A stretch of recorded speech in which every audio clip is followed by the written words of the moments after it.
Hi, need a ride? Hop on in. I'm headed to Julia's Trucking Cafe. Come on, let's go.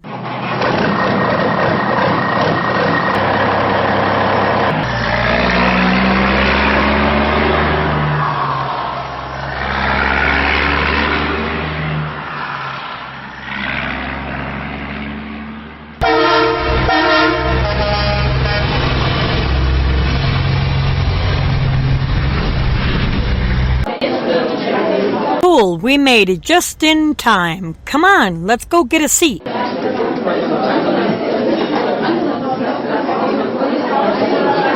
Welcome to Julia's Truckin' Cafe. How are you doing this evening? Everybody get something to drink? Got your munchies ready? Great. Now sit back and enjoy the show.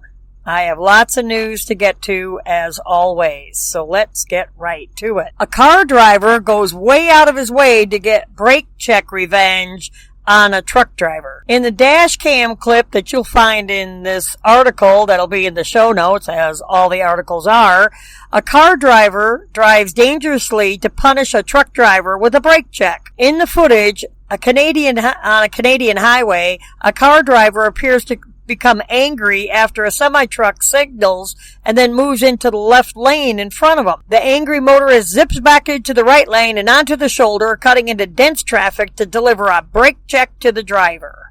And I get this all the time in the States. It doesn't only happen in Canada. Get this almost on a weekly basis.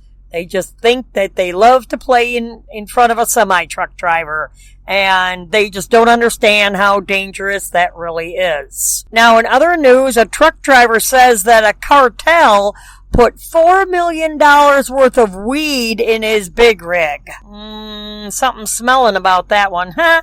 No pun intended. A truck driver caught at a border crossing with thousands of pounds worth of marijuana in his truck says that cartel members were to blame. On October 8th, the drugs were discovered at the World Trade Bridge in Laredo, Texas.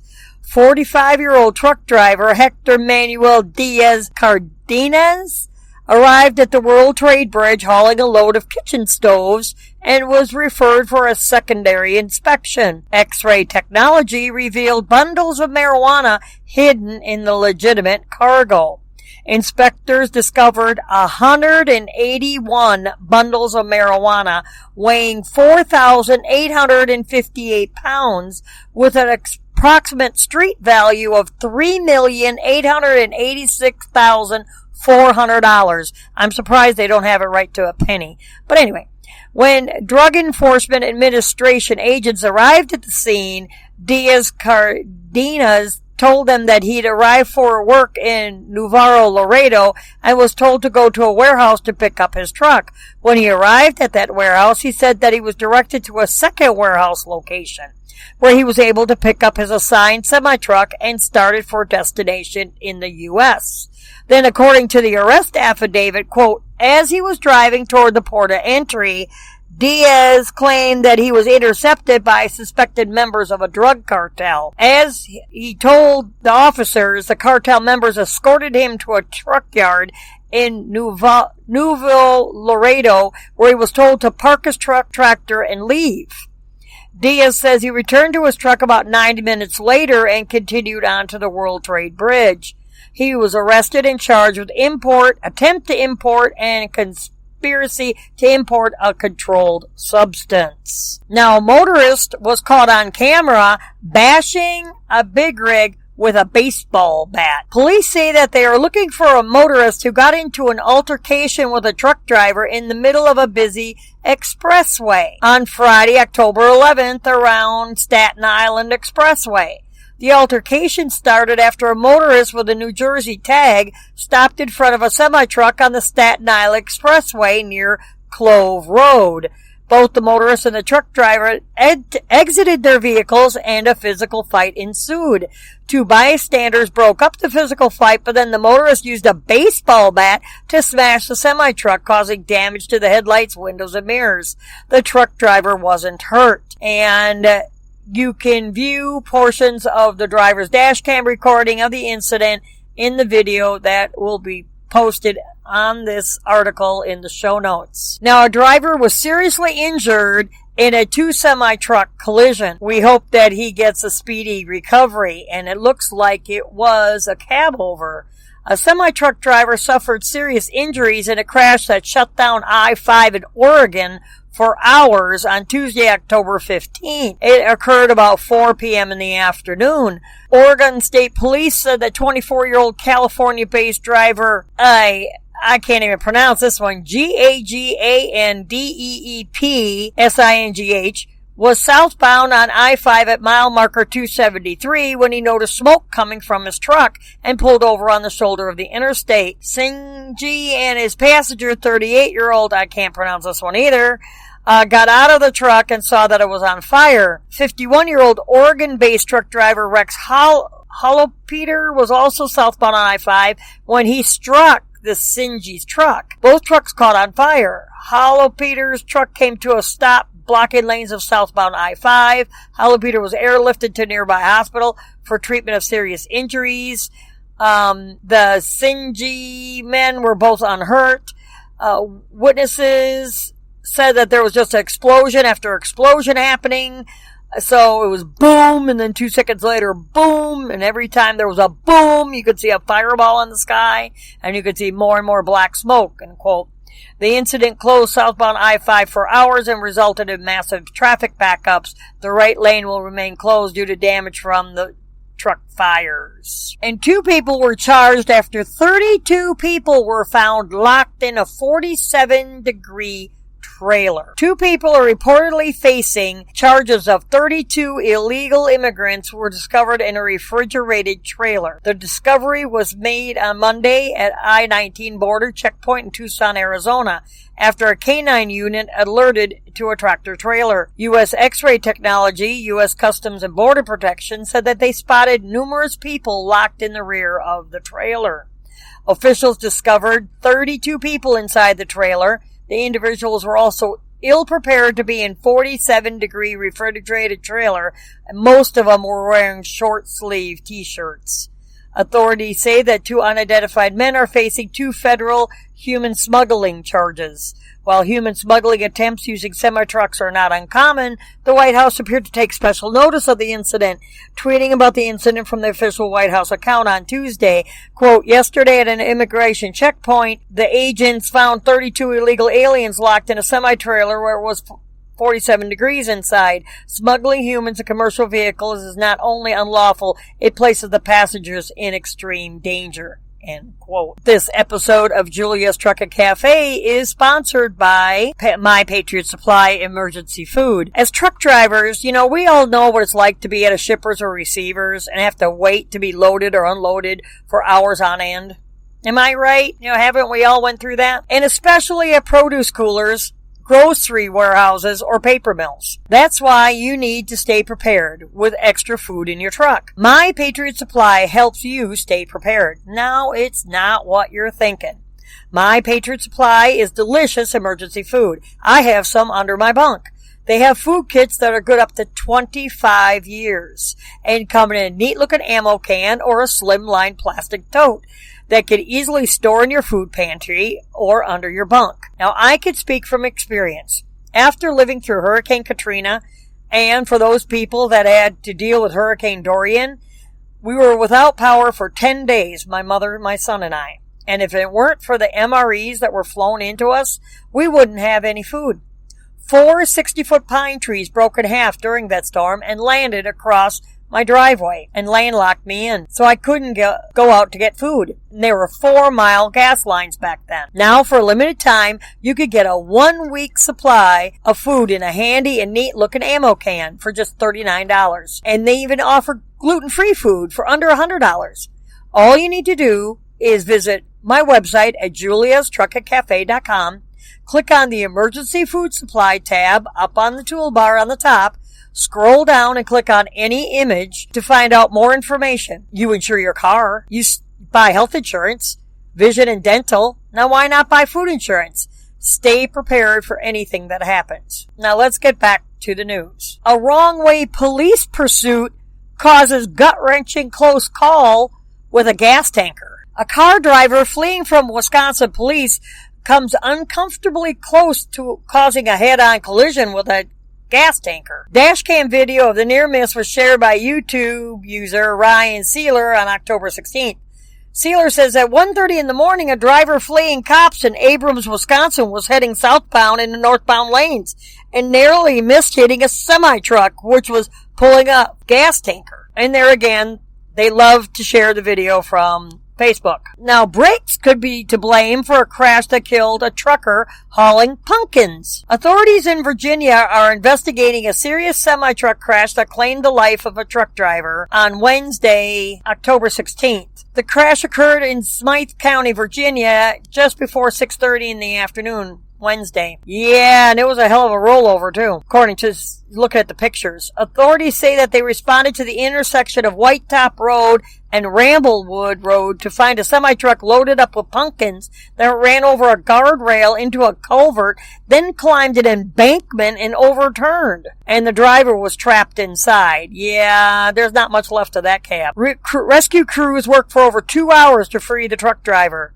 He was airlifted to a nearby hospital where he later passed away. You talk about smashed pumpkins. The cause of the crash remains under investigation by Virginia State Police, but authorities believe the trucker's brakes failed, causing the driver to lose control. This week's episode, it may be kind of short because of being so late in the week, and there isn't I did a lot of news last week. So there isn't a whole lot of news to report, and I didn't want to go into starting, just wanted to finish up for Monday of this week, and then I'll have another one for Monday of next week, I'm hoping. But anyway, I digress, so let's get back to the news.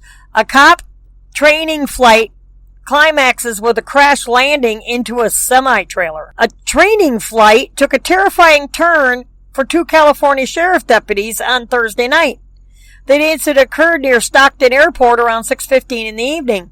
2 San Joaquin, I may not be pronouncing that right, County Sheriff's Office deputies flew a small 1999 Cessna out of the airport as part of a training exercise. Shortly after takeoff, the plane started to experience engine trouble, resulting in a loss of power. According to the spokesman of the sheriff's office, the deputies were unable to return to the airport and were forced instead to try an emergency landing in a field west of the airport. During the emergency landing, the Cessna crashed into a cyclo fence and a semi-trailer. Remarkably, no one was hurt during the crash landing. Sheriff's office spokesperson Andrea Lopez told the Stockton Record, quote, "We only have property damage at this point. We are grateful that our deputies are okay. The fence, the plane, the tractor trailer are all replaceable. Our deputies are not. The plane will remain as is with its nose under the semi-trailers. Investigators with the FAA and the National Transportation Safety Board arrive on scene tomorrow, to begin an investigation into the incident. Troopers are hunting for a truck driver a month after a triple fatal crash. Authorities say that a warrant has been issued for a truck driver who was involved in a construction zone crash that killed 3 people in Nebraska back in September. People are searching for 34-year-old California-based truck driver Kenneth Kratt after he was charged with 3 counts of felony manslaughter. Kratt was reportedly involved in a crash on eastbound I-80 in Buffalo County, Nebraska on September 20th. Traffic was slowed in a construction zone on I-80 near the Gibbon exit when Kratt's semi-truck is said to have struck a line of vehicles. Nebraska State Police say that Kratt was traveling at speeds of 75 to 70 miles an hour when the crash occurred. Like I always say, slow the F down. A 7-vehicle pileup claimed the lives of Ryan Van Ick, 37, Daniel Seelhoff, 50, and Scott Gaylord, 54. 3 other people suffered injuries in the crash. Kratt wasn't seriously hurt. Kratt is accused of driving recklessly leading up to the crash. Police are asking anyone who knows Kratt's whereabouts to call the Buffalo County attorney at 308-236-1200. Why did they let him loose? Did he make bond? Why did they turn him loose if they were charging him with that accident? Now you're going to go after him and try to find him? Really? How dumb is that?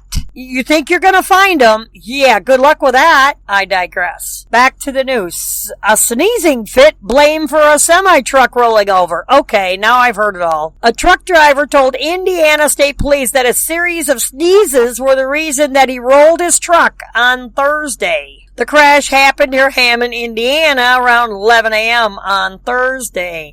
Indiana State Police say that 47-year-old Missouri-based truck driver Stephen Baker Jr.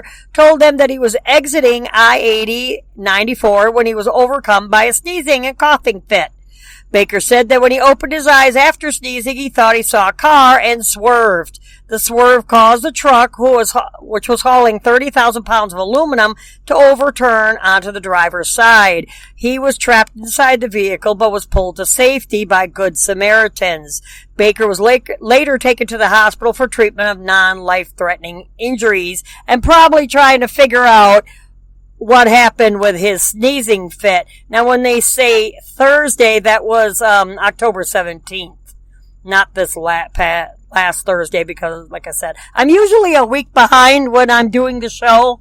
So I usually, when I post, it's usually from the previous week's news. But at least, somebody's reporting on the news. So, anyways, now a Texas bridge will be closed for repairs following a semi-truck crash. A portion of Interstate 10 in San Antonio will be closed for repairs Monday evening, which was this last Monday, following a semi-truck crash that damaged the bridge deck. The Texas Department of Transportation says that a semi-truck was traveling on I-10 westbound over Balcones Creek when it crashed, dropping heavy equipment on the roadway and damaging the bridge. No injuries were reported, and the details of the crash have not been released. Westbound side of I-10 over Balcones Creek between Leon Springs and Bourne will shut down for repairs starting at 9 p.m. on Monday, October 21st, and is expected to reopen at 5 a.m. on Tuesday, October 22nd. And I hate to end the show this way, but this time it's going to have to be. A 5-year-old passes away after being ejected from a semi-truck. My sincere condolences to the family. A 5-year-old girl was killed in a semi-truck crash in St. Louis on Monday. The accident occurred on October 21st at around 5:30 in the morning on Interstate 55 in St. Louis. 44-year-old female truck driver from Texarkana, Texas, while hauling a large piece of aluminum in the northbound lanes of I-55 heading into St. Clair when she struck a concrete center median. The force of the impact loosened the piece of aluminum, sending it sliding into the cab of the truck and ejected the 5-year-old girl resting in the sleeper berth. The unnamed girl was rushed to a nearby hospital but succumbed to her injuries shortly after. A 15-year-old boy and a 17-year-old boy were also inside the truck at the time of the accident. They, along with the truck driver, suffered only minor injuries. Police are still investigating the incident. Now, I took my son with me there for a while, for about a year, when he was about in 6th grade or so he's about 11 or 12. But with her being so young, normally, you're not supposed to have anybody under 12 years of age with you in a commercial vehicle. I'm just saying. So, there again, this week's show is going to be only about 35-minute show. Give you a little bit of a reprieve from me yammering. But anyway, if you enjoy the show and would like to support me, the links to do so are in the description. You can find it either on the description box of the YouTube channel or in the description box on the website underneath the player of this episode. You can either make a monthly support or a one-time support. I would greatly appreciate it if you would. I appreciate all of my help that I get from all of my fans. I appreciate all of your emails and all of your comments. It greatly helps with me, and I've been meeting you fans out on the road. That's a really great thing. It helps me keep the motivation going to keep doing this on a weekly basis. I also appreciate all of you who tune in and take time out of your busy week to listen to me here on the cafe. If you are new and would like to check us out at the bottom of every podcast episode on the website at juliastruckandcafe.com, I have links there that I've listed where you can find me at iHeartRadio, YouTube, iTunes, and even Pandora. Now, Pandora, from what I find out, is only on the mobile app. I don't think it's on Sirius just yet, but you could try to find me up there. If you're on Facebook, please stop by and give us a like on our page. YouTube, subscribe to the channel. Don't necessarily have to listen to every doggone episode, but it would really be great if you would just subscribe to help me build my subscriber base. On the website, I also share recipes, videos, and a page of stupid things that drivers do. Also, if you'd like, please subscribe to our email list, and I will send you the show notes, the articles, right to your inbox. This way, you don't have to keep coming back to the website. I'm glad you do, but, I know everybody's busy and have a life. In the future, I'll be having new things coming out, and if you're on the email list, you will have priority in getting those new things that are in the works. Before I forget, please leave a comment on the bottom of any episode that you listen to. I read each and every one, and if you have an idea for an upcoming show, please feel free to email me. My email is info@juliastruckingcafe.com. I hope everybody has a safe week. Have a blessed weekend. Don't get in too much trouble. Please use your headlights in adverse weather and your turn signals. I see a lot of trucks out there not using their turn signals. You're real easy to flip somebody the bird with that middle finger. How about you use it to flip your turn signal up and down? Just saying. But anyway, take care. You all keep the shiny side up. And until next time. Yeah, we got a little convoy, ain't she a beautiful sight?